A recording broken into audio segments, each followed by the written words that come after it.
যেটাকে বলা হয় এশিয়ার নোবেল তারা পেয়েছে। সেই জন্য আমি আপনাদের কাছে বলবো যে আজকে যে ৭৫টি সংগঠন এখানে এসছে, তাদের যারা প্রতিনিধি আছেন তাদের কাছে আমার অনুরোধ, আপনারা প্রথমে লক্ষ্যমাত্রাটাকে স্থির করুন, তারপরে সেই বিষয়টাকে আঁকড়ে ধরে জান প্রাণ দিয়ে কাজ করার চেষ্টা করুন। কোনো রকম প্রতিবন্ধকতা, কোনো রকম বিরূপতা, কোনো রকম বিরোধিতার কাছে প্রত্যন্ত এলাকায় কাজ থাকে। কোনো সপ্তাহে বারুইপুর, আবার কোনো সপ্তাহে পাথর প্রতিমা। আজকের এই প্রাকৃতিক বিপর্যয় বা দুর্গমতায় পাশ ফিরে শুরু। আমি কিন্তু ঠিক ৭টার মধ্যে তার জায়গায় পৌঁছে গেছি। আমার তো কমিটমেন্ট, এই সমস্ত রোগীকে নিজে দেখে তাদের ওষুধ দিয়ে তারপর আমি বাড়ি ফিরেছি, তারপরে আপনাদের সাথে এই অনুষ্ঠানে দেখা। সেই জন্যই আমি আপনাদের বলবো, সমাজ সেবার শিক্ষা নিতে গেলে আগে নিজের একটা মানসিক প্রস্তুতি দরকার, যে আমাকে সমাজে আমি আমার অত্যন্ত গুরুত্বপূর্ণ সময় সুন্দরবনের ওই অসহায় দরিদ্র মানুষগুলোর পাশে দাঁড়ানো থাকবে।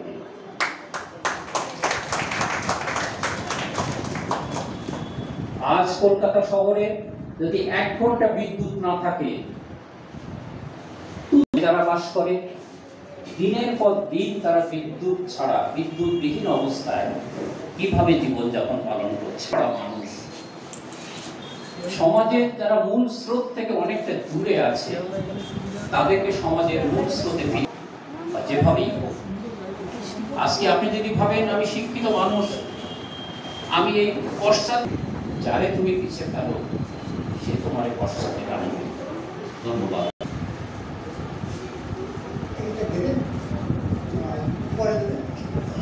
অনেক ধন্যবাদ ডক্টর রবীন্দ্রনাথ মন্ডল। আসলে একটা দিন, এই যে আজকের দিনটার কথা আমরা বলছি, থেকে কেন্দ্র করে আমরা যাপন করি, তাকে আজকে আমরা পেয়েছি এবং তার বক্তব্য শুনে আমাদের আজকের দিনে সব থেকে পাওয়া অন্যতম অর্জন বলে আমরা মনে করব।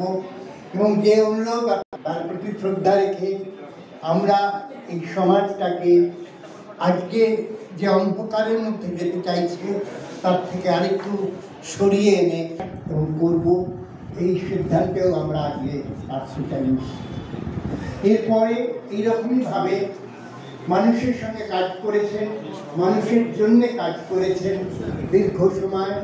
আজও তার নিজস্ব ভাবনায় এই সমাজকে কীভাবে সংশোধন করা যায়, আরেকটু সুস্থ করা যায়, সেই লড়াই তিনি ব্রতী আছেন। আমাদের গান্ধী সেবা সংঘ আমাদের প্রতিষ্ঠান, এটা নতুন কোনো প্ল্যাটফর্ম না, কিন্তু বিশ্বজীবনবাবু যতগুলো সামাজিক সংগঠনকে একাত্তা করে আজকে এখানে সবাই সামিল করেছেন, that is something unique and praiseworthy. এবং এখন যে সমাজসেবার আদর্শে কিছু লোক জারিত ভাবিত হন, এখনো তারা যে আত্মন্ন আছেন। আমার একটি পরিচিত ছেলে আছে, গোসাবায় থাকে, সে আমাকে একদিন বললো যে স্যার আপনার ওইখান থেকে বাঙ্গুর থেকে ২ ভদ্রলোক এখানে আসেন, যাতায়াত করেন, তাহলে তুমি তাদের চেনো? বলে হ্যাঁ চিনি, নাম করলে। ওরা কিন্তু একটা জিনিস আপনাকে বলছি, মানে খুব নীরবে কাজ করে। They are not vocal about their social activities, খুব সাইলেন্টলি কাজ করে। এইটা কিন্তু আরো প্রশংসনীয় ব্যাপার, কোনো ভোকাল না। যা করেন মানুষ টানে, একটা সেই এমন মাধ্যাকর্ষণের টান আছে সমাজসেবার, যার হয় anyhow find us, we can make our life sublime. Great মেনদের জীবনী জানতে হয়। গ্রেট মেনদের জীবনী না জানলে আপনি আপনার জীবনকে করতে পারবেন না, কারণ পথ কাউকে দেখাতে হয়। এবং জানতে আমি সবাইকে বলবো, যারা এখানে ইয়ং জেনারেশনের প্রতিনিধি যারা আছেন তাদেরকে আমি বলবো যে দেখো, তোমাদের গীতা, বাইবেল, উপনিষদ, কোরআন, ত্রিপিটক কিচ্ছু পড়ার দরকার নেই, কিচ্ছু করার দরকার নেই, শুধু বিদ্যাসাগরের just read his biography quite well, এবং এইটা যদি পাঠ করে যদি সত্যিকার আত্মস্থ করতে পারো, তাহলে তুমি জীবনে যে ইম্পেটাস পাবে, সেখানে তোমাকে আর কোনো রকম, যেটুকু পড়েছি তাতে আমার মনে হয়েছে যে আমাদের সত্যি আমরা যে লাইফ লিড করি, মানুষকে সেবা করতে পেরেছেন, এইটুকু জানবেন। আমি কোনো জামা প্যান্ট দেবে, পরদিন বলবে আমার সর্দি গরম হচ্ছে, আমি আজকে বাড়িতে আছি। আমি বলতে পারি যে সবাই ঈশ্বর জানবেন কি করে, ঈশ্বরের আদেশটা কি করে পাওয়া যায়, প্রবক্তার অন্য কেউ জানে না। যারা পাচ্ছেন তারা একমাত্র জানেন যে কি করে তার আদেশটা পান। ঈশ্বরচন্দ্র বিদ্যাসাগরের আস্ত পিতৃদত্ত নামটা কি, এটা যদি আমি অনেককে জিজ্ঞাসা করি, পুরোনো জেনারেশনের মানুষজন ছাড়া এই 15 থেকে 20 বছর বয়সের অনেক ছেলে মেয়েই বলতে পারে না যে বিদ্যাসাগরের পুরো পিতৃদত্ত নামটা কি। পিতৃদত্ত নামটা মানুষ ভুলে গেছে তার কর্মকৃতির সুবাদে। এখানেই হচ্ছে বিদ্যাসাগরের স্পেশালিস্ট। অনেকেই জিজ্ঞেস করে বলতে পারেন ঈশ্বরচন্দ্র বন্দ্যোপাধ্যায় জন্মের সময় খুব মজার কাহিনী আছে একটা। বিদ্যাসাগর যিনি ঠাকুরদা ছিলেন, খুব গোবিন্দ লোক, খুব ডেসপারেট লোক। রামজয় বন্দ্যোপাধ্যায় বিরাগী হয়ে সংসার ত্যাগ করে সাধু হয়ে গিয়েছিলেন। অনেকদিন বিদেশে ঘুরছেন, সাধুগিরি করছেন। হঠাৎ একদিন এক ব্যক্তি তাকে বললেন যে রামজয়, তুমি তো এরকম করে ঘুরছো, আর তোমার ঘরে তোমার স্ত্রী কিভাবে কালাবিপাত করছে তুমি কি জানো?